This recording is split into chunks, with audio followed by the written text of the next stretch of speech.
بسم اللہ الرحمن الرحیم۔ قرآن کی پیاری آواز اللہ بھی سنتے ہیں، جہرن اور سرن قرأت کا درجہ۔ حضرت عقبہ بن عامر رضی اللہ عنہ روایت کرتے ہیں کہ حضور نبی اکرم صلی اللہ علیہ وآلہ وسلم نے فرمایا، بلند آواز سے قرآن مجید پڑھنے والا اعلانیہ صدقہ دینے والے کی مانند ہے، اور آہستہ پڑھنے والا پوشیدہ صدقہ دینے والے کی مانند ہے۔ اس حدیث کو امام ترمذی نے اپنی سنن میں، ابو داؤد نے سنن میں، نسائی نے سنن، احمد بن حنبل نے اپنی مسند میں، ابن حبان نے صحیح میں، اور حاکم نے مستدرک میں، ابو یعلا نے بھی مسند میں لایا ہے۔ اگلی حدیث مبارکہ حضرت فضالہ بن عبید رضی اللہ عنہ سے روایت ہے۔ بیان کیا کہ حضور نبی اکرم صلی اللہ علیہ وآلہ وسلم نے فرمایا، اللہ تعالیٰ اس بندے کی آواز کو جو خوبصورت آواز سے قرآن پڑھتا ہو، اس مالک سے بھی زیادہ محبت سے سنتا ہے جو اپنی خوبصورت آواز والی کنیز کے گانے کی آواز سنتا ہو۔ اس حدیث کو ابن ماجہ نے اپنی سنن میں، احمد بن حنبل نے مسند میں، ابن حبان نے صحیح میں، حاکم نے مستدرک، بہقی نے سنن کبریٰ، طبرانی نے معجم الکبیر، اور بخاری نے فی خلق الافعال والعباد میں لایا ہے۔ اور ان ساری حدیثوں کو حضور سیدی شیخ الاسلام الدکتور پروفیسر ڈاکٹر محمد طاہر القادری مدد اللہ علیہ نے العرفان فی فضائل و آداب القرآن میں جمع کر دیا ہے۔ حدیث کا نمبر ہے 70، 67 and 70۔ اب آئیے حدیث سے حاصل ہونے والے چند نکات کی طرف چلتے ہیں۔ پہلی حدیث راوی حضرت عقبہ بن عامر رضی اللہ عنہ ہے۔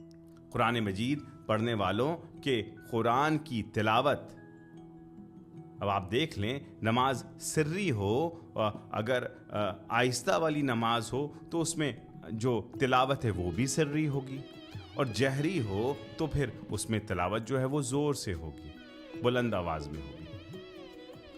قرآن مجید کو پڑھنے والے لوگ بھی دھیان دیں کہ قریب جو بیٹھے ہیں، اگر اکیلا پڑھ رہے ہیں تو قریب جو بیٹھے ہیں تو ان کو جو ہے قرآن مجید کو پڑھنے سے ان کو جو تکلیف نہ پہنچے، اپنی آواز اتنی بلند رکھیں کہ خود اسے سنیں۔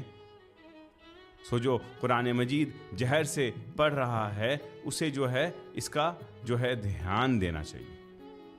رسول پاک صلی اللہ علیہ وسلم نے اس کی مثال جو ہے وہ ایسا ہے کہ جیسا اعلانیہ صدقہ دینے والا کوئی ہو جو زور سے پڑھ رہا ہو۔ اعلانیہ صدقے سے ترغیب کے عنصر پائے جاتے ہیں۔ اب آپ دیکھ لینا کہ جو اعلانیہ صدقہ کرتا ہے اس کو دیکھ کے بھی لوگ موٹیویٹ ہوتے ہیں اور وہ بھی صدقہ دیتے ہیں۔ ویسے ہی اگر کوئی بلند آواز سے، اچھی آواز سے قرآن مجید کی تلاوت کر رہا ہے تو سننے والے کے دل میں بھی ترغیب ہوگی، انسپریشن ہوگا، موٹیویشن ہوگا کہ میں بھی قرآن مجید کی طرف آؤں، میں بھی قرآن مجید کو پڑھوں۔ اور پھر قرآن مجید کو پڑھنے سے وہ بہت سارے جو معاملات ہیں، پریشانی ہیں روزمرہ زندگی میں، اس کا سلیوشن ہے وہ۔ حضرت عمر فاروق رضی اللہ عنہ بلند آواز سے قرآن مجید تلاوت کرتے، اور حضرت ابوبکر صدیق رضی اللہ عنہ دھیمی آواز سے کرتے۔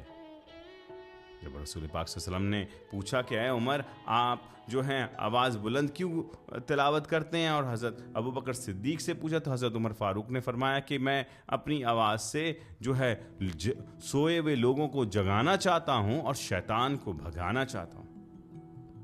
حضرت ابوبکر صدیق نے فرمایا جو میں جو ہے جس کے لیے پڑھ رہا ہوں، جس کا کلام ہے وہ تو سننے والا ہے، اس کو تو بلند آواز کی ضرورت نہیں۔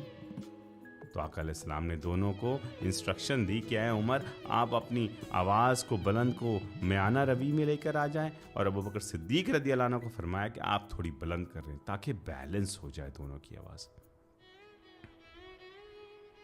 سو جو قرآن مجید کم آواز سے پڑھتا ہے وہ ایسا ہے، پھر آقا علیہ السلام نے فرمایا کہ وہ خفیہ صدقہ دیتا، دونوں میں خیر ہے۔ دوسری حدیث حضرت فضالہ بن عبید رضی اللہ عنہ سے روایت ہے کہ آقا علیہ السلام نے فرمایا اللہ تعالیٰ اس بندے کی آواز کو جو خوبصورت آواز سے قرآن پڑھتا ہو اس مالک سے بھی زیادہ محبت سے سنتا ہے جو اپنی خوبصورت آواز والی کنیز کی آواز سنتا ہے۔ اوائل دور میں عربوں کے گھر میں غلام ہوتی اور وہ یوزلی بیکاز وہ شاعری میں، ادب میں، عربک لینگویج میں، بلاغ میں بہت ہی اعلیٰ تھے، تو وہ ایسے بھی کنیزوں کو رکھتے تھے جو سریلی گانے اور جن کی آوازیں اچھی ہوتی، ان کا ویلیو بھی اچھا ہوتا تھا مارکیٹ میں اس دور میں جب سلیوری ہوتی تھی۔ اب اس حدیث میں سب سے پہلے تو اللہ تعالیٰ کی محبت کی نسبت آئی ہے کہ اس حدیث میں بتایا گیا ہے کہ اللہ سبحانہ و تعالیٰ اس بندے کی آواز کو بہت زیادہ محبت سے سنتا ہے جو ہے اچھی آواز میں پڑھ رہا ہو۔ اور پھر دوسری چیز کہ خوبصورت آواز سے قرآن پڑھنے کی ترغیب، یہ وہ بندہ ہے جو قرآن پاک کی تلاوت خوبصورت اور اچھی آواز میں کرتا ہے۔ جب کوئی شخص خوبصورتی اور تجوید کی صوت کے ساتھ وہ قرآن پڑھتا سنے تو پھر تو اللہ تعالیٰ اس کی آواز کو پسند فرماتے ہیں۔ اور پھر مثال میں جیسے ایک کنیز کا مثال دیا گیا، اور پھر فرمایا کہ زیادہ محبت، لیکن حدیث فرماتی ہے کہ اللہ تعالیٰ جو مالک اپنی کنیز سے وہ آواز کو سننا پسند کرتا، اللہ تعالیٰ کی محبت کہیں زیادہ اس بندے کی آواز سے ہے۔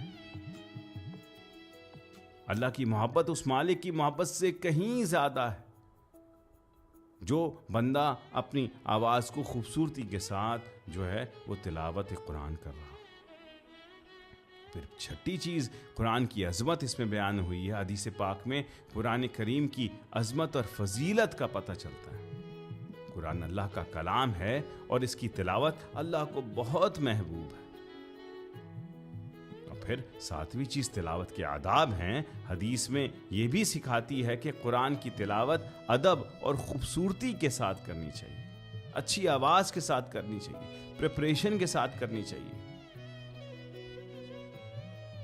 پھر سننے والوں کے لیے ہے کہ دل سے سننا، جس طرح مالک اپنی کنیز کے گانے کو دل سے سنتا ہے، اسی طرح اللہ تعالیٰ اپنے بندے کے قرآن کی تلاوت کو توجہ اور محبت سے سنتا ہو رہے ہیں۔ اور نویں چیز کہ اجر و ثواب، جو لوگ خوبصورت آواز میں قرآن پڑھتے ہیں وہ اللہ کے خاص رحمت اور اجر و ثواب کے مستحق بنتے ہیں۔ 10ویں شے جو اس حدیث سے حاصل ہے وہ یہ کہ ہدایت اور سکون، قرآن کی خوبصورت تلاوت سننے سے دل کو سکون اور روح کو ہدایت ملتی ہے۔ یہ اللہ سے قربت کا ایک بہترین ذریعہ ہے۔